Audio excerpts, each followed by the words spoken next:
Sir మీకు ప్రతిపక్ష హోదా అంశానికి సంబంధించి పవన్ కళ్యాణ్ గారు ఒక కామెంట్ చేశారు. వైఎస్ఆర్ కాంగ్రెస్ పార్టీకి వచ్చినటువంటి ఓట్ల శాతాన్ని, సీట్ల శాతాన్ని బట్టి చూస్తే జర్మనీలో అయితేనే వస్తుంది, ఇక్కడ రాదు, ఇక్కడ 5 ఏళ్ళు రావడం కష్టం అని ఒక విమర్శ చేశారు సార్. ఆ మనిషి కార్పొరేటర్కి ఎక్కువ, ఎమ్మెల్యేకి తక్కువ. జీవితకాలంలో ఇప్పుడు ఎమ్మెల్యే ఒకసారి అయినాడయ్యా. ఇప్పుడు ఈ అసెంబ్లీలో మీ అసెంబ్లీకి సంబంధించి కానీ బడ్జెట్కి సంబంధించి ప్రభుత్వం 9 నెలల పాలనకు సంబంధించి అనేక వైఫల్యాల గురించి మీరు చెప్తా రావడం జరిగింది సార్ ఇప్పటి వరకు. అయితే నిన్న వచ్చినటువంటి పట్టభద్రుల ఎమ్మెల్సీ ఎన్నికల ఫలితాల్లో టీడీపీ గెలిచింది కాబట్టి ప్రజలకు మా పైన ఇంకా నమ్మకం ఉంది, విశ్వాసం ఉంది, అందుకే ప్రజలు మాకు ఓటు వేసి గెలిపించారని సీఎం చంద్రబాబు చెప్తా ఉన్నారు. రమేష్, ఒకటి ఆశ్చర్యకరం కలిగించే విషయం ఇప్పుడు చెప్తాను. నేను ఎమ్మెల్సీ ఎన్నికల్లో రిగ్గింగ్ చేసేవాడిని ప్రపంచ చరిత్రలో నువ్వు ఎప్పుడైనా చూసినావా అని చెప్తాను. నేనైతే ప్రపంచ చరిత్రలో ఎమ్మెల్సీ ఎన్నికల్లో రిగ్గింగ్ చేసేవాడిని నా ప్రపంచ చరిత్రలో ఎవడు నేను చూడలా. ఒక చంద్రబాబు నాయుడు అనే వ్యక్తి మాత్రమే ఎమ్మెల్సీ ఎన్నికల్లో రిగ్గింగ్ చేసేవాడిని నేను చూసింది. అయినా కానీ శ్రీకాకుళంలో మాస్టర్లు బాగానే బుద్ధి చెప్పారు కదా.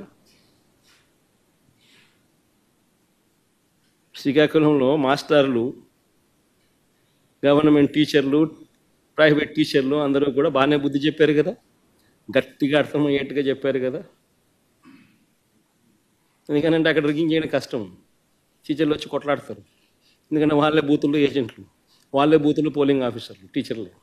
సో వాళ్ళ ఓట్లు వాళ్ళకి రాకుండా చేసినామని అంటే వాళ్ళంతా ఒప్పుకోరు కాబట్టి అక్కడ యూనియన్స్ అన్నీ ఉంటాయి కాబట్టి చేయలేకపోయింది. గ్రాడ్యుయేట్ల దగ్గరికి వచ్చేసరికి ఎవడైనా అంతే అన్నట్టుగా అక్కడ కూడా రిగ్గింగ్ చేసినారు.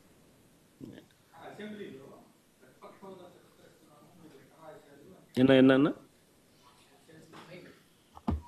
సార్ ఎల్బో అసెంబ్లీలో స్పీకర్ గారు ఈరోజు హౌస్లో కామెంట్ చేశారు, మీరు దేవుడు గారు లేదు పూజారిని వచ్చి అడుగుతున్నారని చెప్పి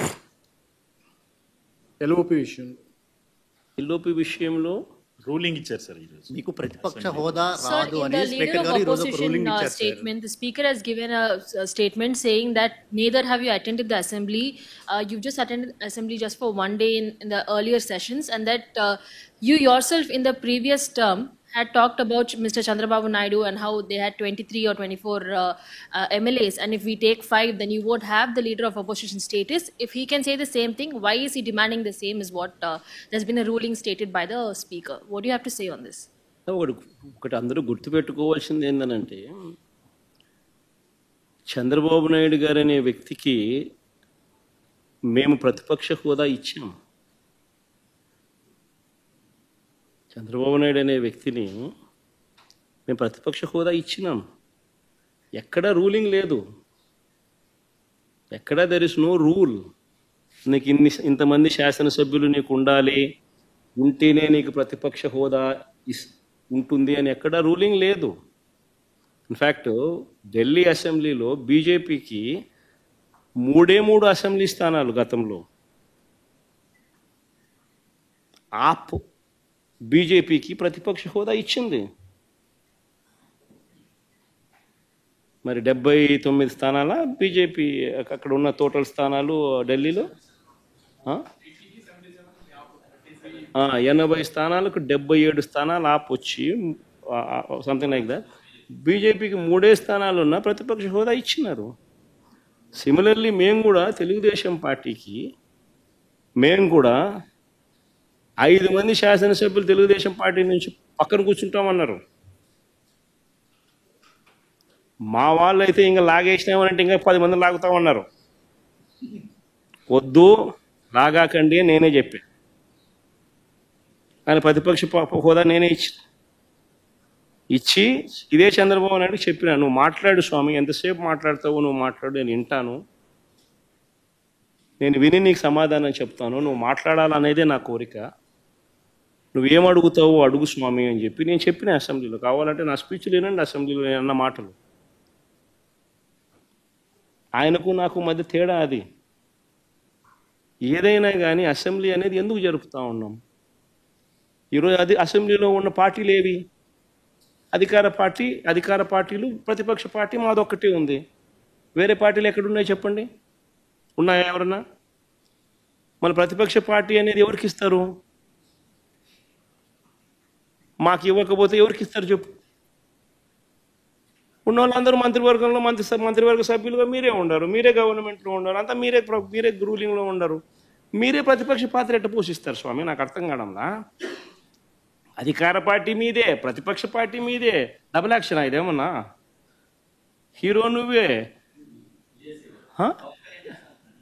అదే నేను చెప్పే స్వామి, రెండు పాత్ర డబుల్ యాక్షన్. ఒక పక్క నువ్వే కొడతానంటే ఈ పక్క నేనే కొడతానంటే ఎట్లా కుదురుతుంది స్వామి? అది ఉండేది ఈరోజు అసెంబ్లీలో రెండు పార్టీలు ఉన్నాయి, వాళ్ళంతా కలిపి అధికార కూటమి. ఉన్నోళ్ళంతా ఆ పక్క ఉన్నారు. ప్రతిపక్షం ఉండేది మా పార్టీ తప్ప వేరే ఏ పార్టీ ఉంది? వేరే ఏ పార్టీ లేదు. సో వేరే ఏ పార్టీ లేనప్పుడు ప్రతిపక్షం అనేది ఎవరికి ఇవ్వాలి? ప్రతిపక్ష పార్టీగా గుర్తింపు అనేది ఎవరికి ఇవ్వాలి? ప్రతిపక్ష పార్టీగా ఉన్న వాళ్ళకి ఇవ్వాలి. సో న్యాచురలీ ఆ పార్టీకి ఎంతమంది అన్నా ఎమ్మెల్యేలు ఉండని స్వామి, వాళ్ళకు లీడర్ అనేవాడు ఉంటాడు కదా. సో ఆ లీడర్ని ఏమంటారు?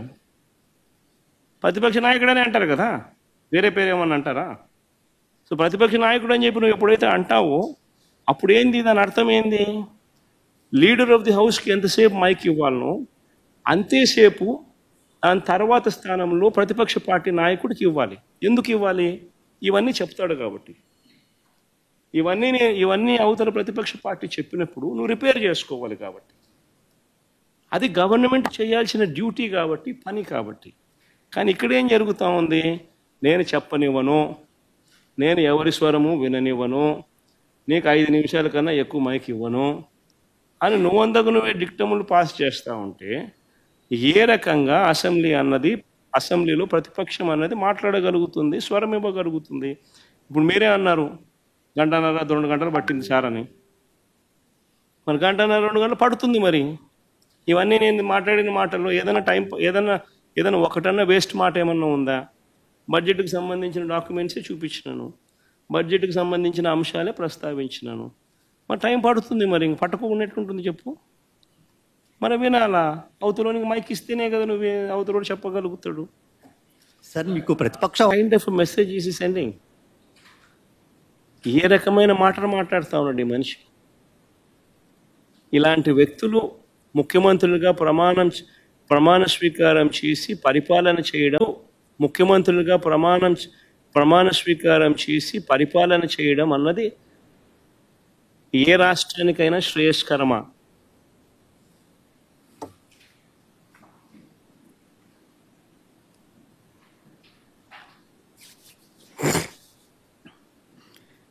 ఇక పెన్షన్ల విషయానికి వద్దాం. పెన్షన్ల విషయానికి వస్తే మా ప్రభుత్వం ఉన్న నాటికి, అంటే ఎలక్షన్ కోడ్ వచ్చే